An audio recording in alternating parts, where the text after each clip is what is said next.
From News Channel 15, you're watching News Channel 15 Tonight with Kyle Peach. This is News Channel 15 Tonight. Hi, good evening. I'm Kyle Peach. Thanks for joining us. Here's a look at what's happening.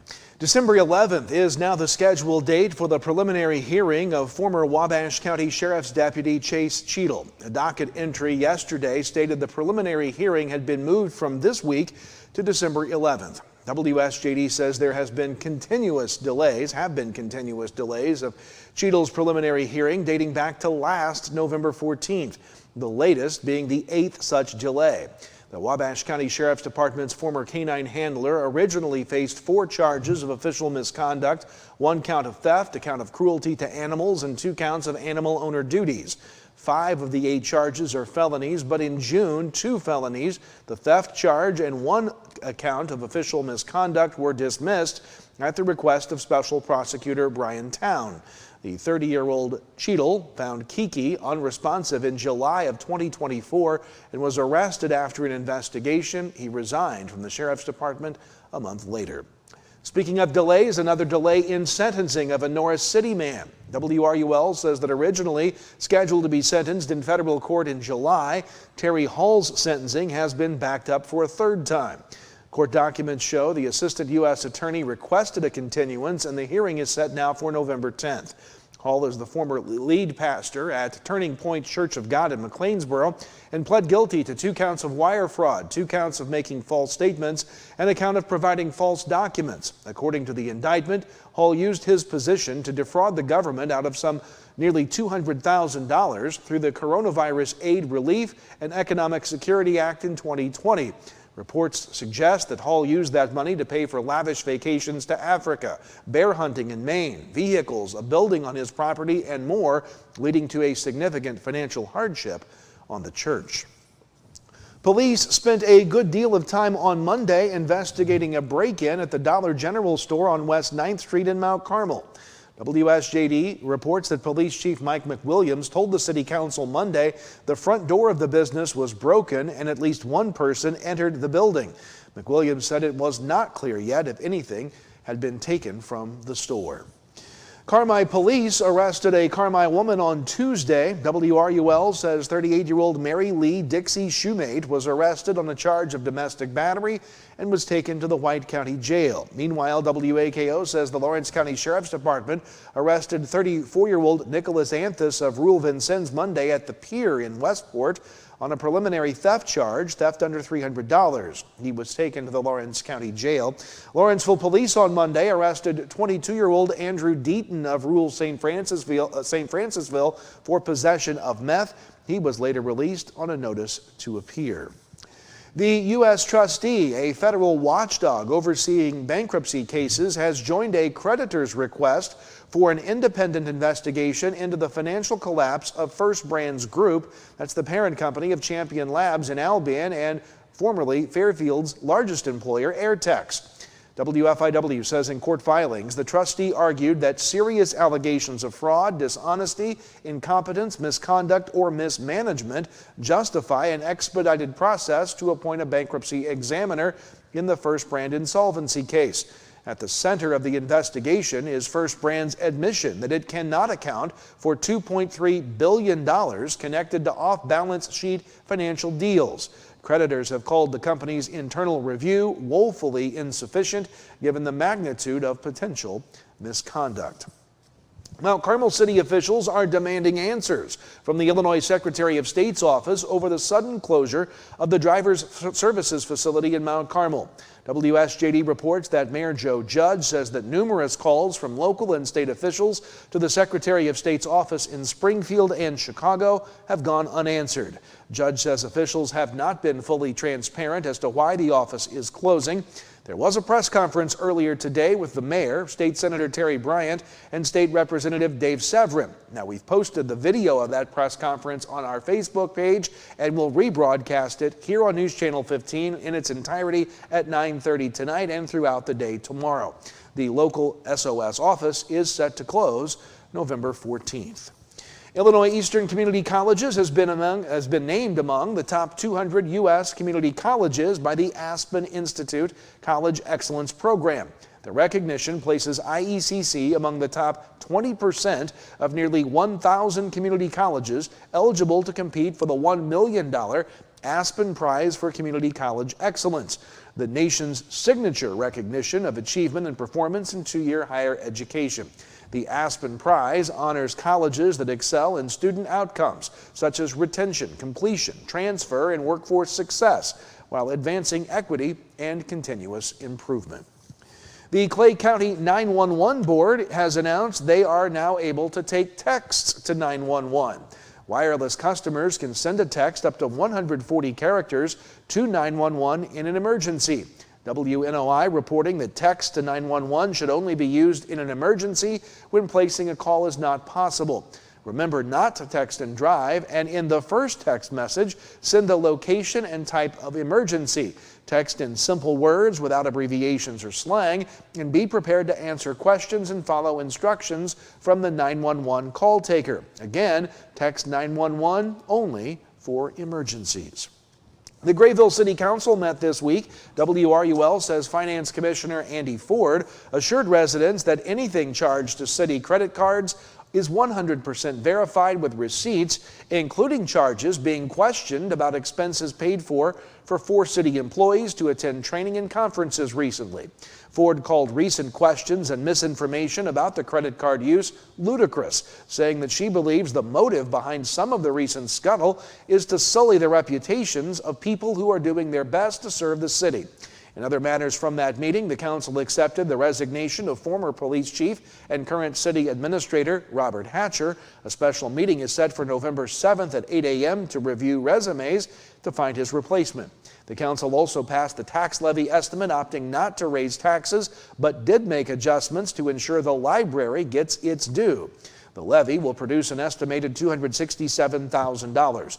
The council also approved a $15,000 park project investment in electric at the concession stand and agreed to allow solicitors at the four-way stop on November 8th for Poppy Day. Members of the VFW and American Legion will be on hand accepting donations. The Fairfield Grade School Board of Education met recently. WFIW says recent bus maintenance totaled several $1,000s, including inspections, tire replacements, and routine repairs. The 26 school improvement plan was reviewed, and in personnel, the board accepted resignations of Kayla Murphy as a paraprofessional and Kim Williams as bus driver. They hired Marissa Rottinghouse as parapro and Amanda Hicks as bus driver. And of course, there are lots of Halloween-related activities taking place across the region beginning tomorrow.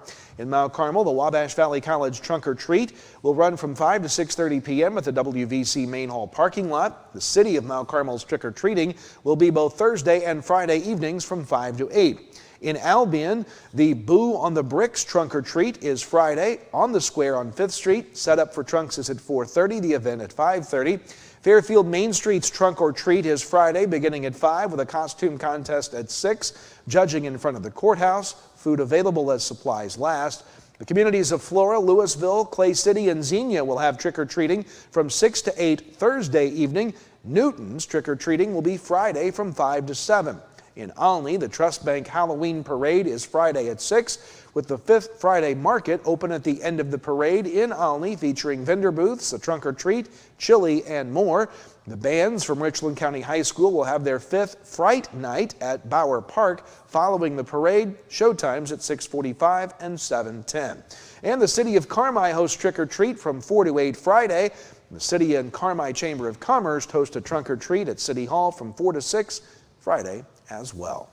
More to come. We'll look at your weather forecast. The rain will be ending just in time for Halloween. We'll also talk sports. Stay with us.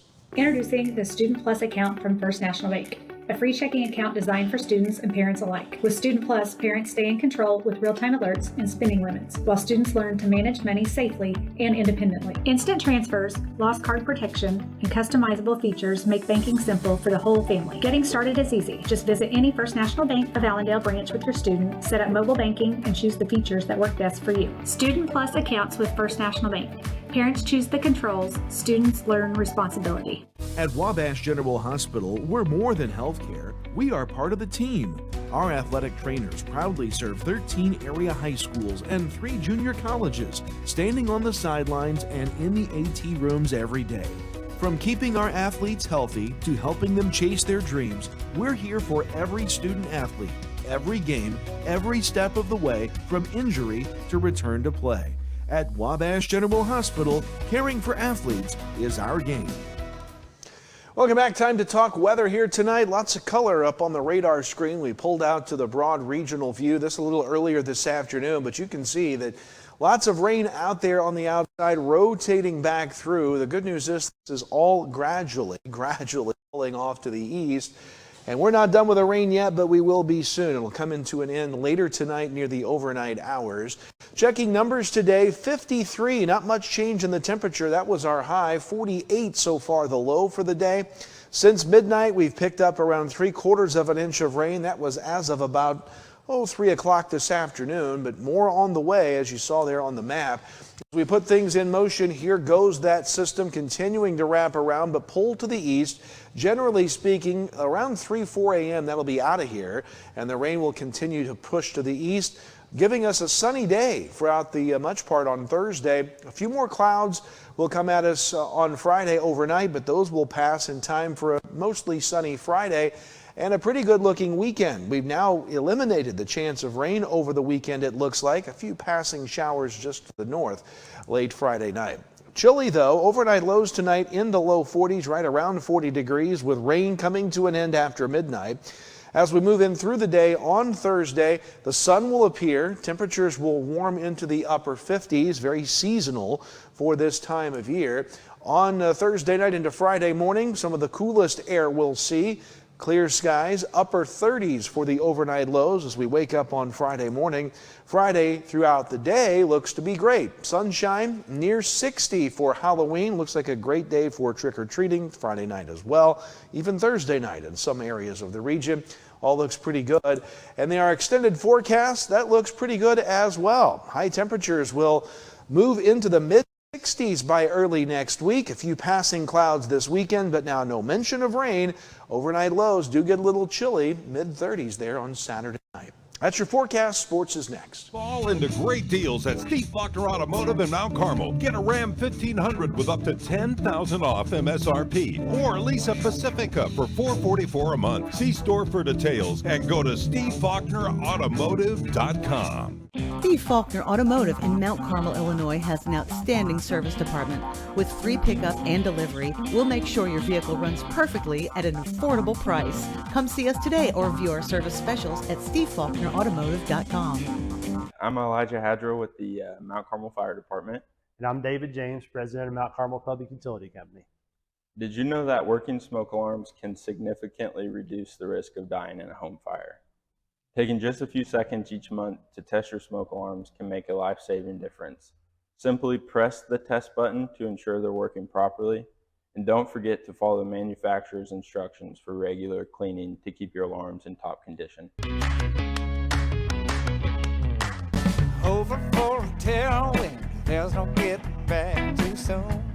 Wabash Valley College and the Wabash Valley Arts Council proudly present the Ivis John Band, The Blues Experience, coming to the Brubeck Arts Center Theater on Sunday, November 9th at 2 p.m. The Ivis John Band. Tickets are just $20 and can be purchased by phone at 618-263-5164 or by scanning the QR code on your screen. Welcome back. Time for sports. It's all about high school volleyball. Postseason play underway. Here's a look at semifinal action from the area last night. At the 2A Mount Carmel Regional, Fairfield beat Robinson 2-0, and Benton ends the Lady Aces season 2-0, so the championship there is tomorrow. At the 2A Hamilton County Regional last night, Carmi beat Olney 2-0. Newton beat Hamilton County 2-0. So the championship features Carmi and Newton on Thursday. At the 1A Thompsonville Regional, Wayne City beat Thompsonville, and Gallatin County upset Crab Orchard, both in straight sets. Championship there Thursday, but tonight Edwards County and Ziegler-Royalton, Wayne City and Gallatin County will meet. At the Alvarado 1A Regional, Alvarado beat Cesar 2-0. Sisney over Christopher in straight sets last night. Tonight it's NCOE against Woodlawn, Alvarado and Sisney with the championship Thursday. Meanwhile, at the 2A Greenville Regional, Nashville beat Salem 2-0. At the 1A KZ site, Lawrenceville beat Villa Grove 2-1. And at Nokomis, North Clay City gets a win. That does it for us tonight. We'll see you tomorrow.